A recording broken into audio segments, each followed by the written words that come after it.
Hello everyone, welcome to Bhanu's academy. So ఈరోజు మనం వీడియోలో ఏం మాట్లాడుకుంటున్నామంటే మనం మనీని మల్టిపుల్గా గ్రో చేసుకోవడం ఎట్లా అనేది మాట్లాడుకుంటున్నాం. సో మల్టిపుల్గా గ్రో చేసుకోవడం ఎందుకు ఇంపార్టెంట్ అంటే మనకి మల్టిపుల్ ఇన్కమ్ అనేది జనరేట్ చేయడం తెలియకపోతే సో మనం ప్రతి జీవితంలో ఉన్నన్ని రోజులు కష్టపడాల్సి ఉంటుంది. సో ఆ విధంగా కాకుండా సింపుల్గా మనం ఒక చిన్న పాత అనేది మనం క్రియేట్ చేసుకున్నాం అనుకోండి, సో దానికి మనం కష్టపడకుండా ఈజీగా మనీ వస్తాయి, ప్లస్ మనం రెగ్యులర్గా జనరేట్ చేసే ఇన్కమ్, సో దానికి డబుల్ ప్రాఫిట్ అనేది వస్తుంటుంది ఆటోమేటిక్గా. ఇందులో మనం ఫాలో అవ్వాల్సిన రూల్ ఏంటంటే assets is greater than liabilities. అది ఒకటి చూసుకుంటే సరిపోతుంది. మనకు వచ్చే అసెట్స్ అనేది లయబిలిటీస్ కంటే ఎక్కువ ఉన్నప్పుడు ఆటోమేటిక్గా మన ఇన్కమ్ అనేది గ్రోత్ అయితేనే ఉంటుంది. ఇప్పుడు మనకి లయబిలిటీస్ ఎక్కువ ఉండి అసెట్స్ తక్కువ ఉన్నాయి అనుకోండి, ఏమవుతుందంటే మనం వడ్డీలు కట్టడమే సరిపోతుంది. సో దాంతో మనకి ఇన్కమ్ అనేది జనరేట్ కాదు. సో దానివల్ల ఆటోమేటిక్గా మనం దారిద్ర్య రేఖకి దిగువకి వెళ్ళిపోతాం. సో అట్లా కాకుండా మనకి అసెట్స్ అనేవి ఎక్కువ తెచ్చుకున్నాం అనుకోండి, సో దాన్ని లయబిలిటీస్ అనేవి ఓవర్కమ్ అవుతాయి. సో దాని ప్రాబ్లం ఉండదు. అట్లా చూసుకొని ముందుకు పోయినట్టయితే ఆటోమేటిక్గా మనకి మల్టిపుల్ వేస్ ఆఫ్ ఇన్కమ్ అనేది జనరేట్ చేసుకోవచ్చు. ఇంకొకటి సింపుల్ ఎగ్జాంపుల్ చెప్తా. నాకు తెలిసిన ఒక పర్సన్ ఉన్నాడు. సో ఆ పర్సన్ ఏం చేసిండంటే ఆయనకి ఒక మెకానిక్ షాప్ ఉన్నది. సో ఆ మెకానిక్ షాప్ తోటి ప్రతిసారి స్కూటర్లు రిపేర్ చేస్తూ ఉండేవాడు. సో ఆ రిపేర్ చేస్తూ చేస్తూ చేస్తూ ఆయనకు ఒక పిచ్ ఉన్నది, అంటే ఒక ప్యాషన్ అనుకోవచ్చు. సో ఆ ప్యాషన్లో ఏం చేసేవాడంటే ఎక్కడ పడితే అక్కడ ఫ్లాట్లు కొనిపడేవాడు. అంటే ఒక నార్మల్ పనికిరాని భూమి ఏదైతే ఉన్నదో అది కొనిపడేసేవాడు. ఇది 2000లో జరిగిన విషయం. సో అట్లా చేసేవాడు. అందరూ ఈయనకి ఏంది ఈయన ఇట్లా పడితే అట్లా కొని పెడుతుండు అని చెప్పి అట్లా అనుకుంటుండే. బట్ ఏంటంటే 2018-19 ఆ ఏరియా వచ్చేసరికి ఆ ల్యాండ్ వాల్యూ ఆల్మోస్ట్ క్రోర్స్లలోకి వెళ్ళిపోయింది.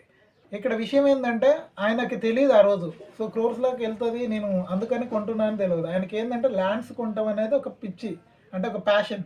సో దానివల్ల ఆయన కొనుక్కోవడం వల్ల ఈరోజు దానికి ఉన్న వాల్యూ అనేది క్రోర్స్లలో పలుకుతుంది. సో అదేవిధంగా మనకు కూడా ఒక ప్యాషన్ అనేది ఉండాలి. ఏదైనా గోల్డ్లో ఇన్వెస్ట్ చేసుకోవడం కానీ, లేదంటే రియల్ ఎస్టేట్లో ఇన్వెస్ట్ చేసుకోవడం కానీ, లేదు అంటే మ్యూచువల్ ఫండ్స్లో ఇన్వెస్ట్ చేసుకోవడం కానీ, సో ఇలాంటి విషయాలు చేస్తూ ఉండటం వల్ల ఏమవుతుందంటే ఆటోమేటిక్గా మనకి అమౌంట్ అనేది గ్రో అయితేనే ఉంటుంది. సో ఆ గ్రోత్ వల్ల ఏంది, మనం ఆటోమేటిక్గా ముందుకు అనేది పోతాం. సింపుల్గా మనం చేయాల్సింది ఏంటంటే అసెట్స్ లయబిలిటీస్ మేనేజ్ చేసుకున్నట్టయితే మనం ముందుకు పోగలుగుతాం. సో ఇదే సింపుల్ స్ట్రాటజీ. సో దీనికి మించిన స్ట్రాటజీ ఏముండదు. ఓకే, ఇంతవరకు బాగానే ఉన్నది. సో అసెట్స్ వాల్యూ అనేది లయబిలిటీస్ కంటే ఎక్కువ ఉన్నప్పుడు ఆటోమేటిక్గా మనకి ఇన్కమ్ అనేది జనరేట్ అవుతుంది అనుకుందాం. మీకు తెలుసా, కేవలం 7% పీపుల్ మాత్రమే మన ఇండియాలో స్టాక్ మార్కెట్ వైపు మొగ్గు చూపిస్తున్నారు. ఈవెన్ అమెరికా ఇతర దేశాలతో కంపేర్ చేసుకున్నట్టయితే అది చాలా తక్కువ. సో ఈ రోజుల్లో మనకి ఆల్మోస్ట్ యంగర్ జనరేషన్ అనేది ఎక్కువ ఉన్నది. స్టాక్ మార్కెట్ అంటే సో నేను నేర్చుకోవాలి, నేను లక్షలు సంపాదించాలి, సో ఇలాంటి థాట్స్ వల్ల చాలా మంది పోయి అందులో పడుతున్నారు. సో అలా కాకుండా స్టాక్ మార్కెట్ అంటే ఎట్లా, సో దాన్ని ఎట్లా నేర్చుకోవాలి, సో ఆర్డర్స్ ఎట్లా ప్లేస్ చేయాలి, ఆర్డర్స్ ఎట్లా సెల్ చేయాలి, ప్రతిరోజు మనం ఇన్కమ్ జనరేట్ చేయాలంటే ఏం నేర్చుకోవాలి, సో ఇలాంటి విషయాలు వితౌట్ ఏం ఫీజు లేకుండా డైరెక్ట్ మనం చెప్పడం జరుగుతుంది. ఇవనేది మనం ఎందుకు నేర్పిస్తున్నాం అంటే నేను చాలా దగ్గరలోకి వెళ్ళి సో నేను చాలా ఫీజులు కట్టి సో ఈ డబ్బులు అనేది వేస్ట్ చేసుకున్న తప్ప అంతగానో నాలెడ్జ్ అయితే గెయిన్ చేయలేదు.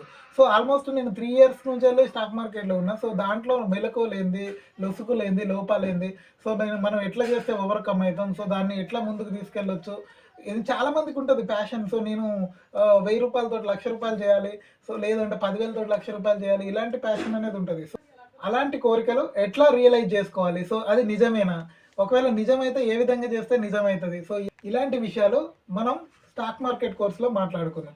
దానికంటే ముందు కూడా అసలు స్టాక్ మార్కెట్ అంటే ఏంది, ప్రతి ఒక్కటి స్టెప్ బై స్టెప్ ట్యూటోరియల్స్ అన్నట్టు ఎవ్రీథింగ్ మనం మాట్లాడుకుందాం. ఇది ఈరోజు మన వీడియో. సో ఈ కంటెంట్ కనుక మీకు నచ్చినట్టయితే ఖచ్చితంగా లైక్ చేసి, సబ్స్క్రైబ్ చేసి, షేర్ చేయండి. సో దట్ మనకి ఇప్పుడే గ్రో అవుతున్న ఛానల్ కాబట్టి సో కంపల్సరీ సబ్స్క్రిప్షన్స్ అనేవి కావాలి. సో మీ ఎంకరేజ్మెంట్ ఉన్నప్పుడే నేను ఏదైనా చేయగలుగుతా. సో దానికోసం అని డెఫినెట్గా సబ్స్క్రిప్షన్ అనేది చేయండి, చేపించండి. సో నెక్స్ట్ మన కంటెంట్ వచ్చేసి స్టాక్ మార్కెట్ గురించి. స్టాక్ మార్కెట్ గురించి ఏముంటుంది, ఏముండదు అనేది ప్రతి ఒక్కటి స్టెప్ బై స్టెప్ అనేది నేర్చుకుంటాం జరుగుతుంది. Thank you.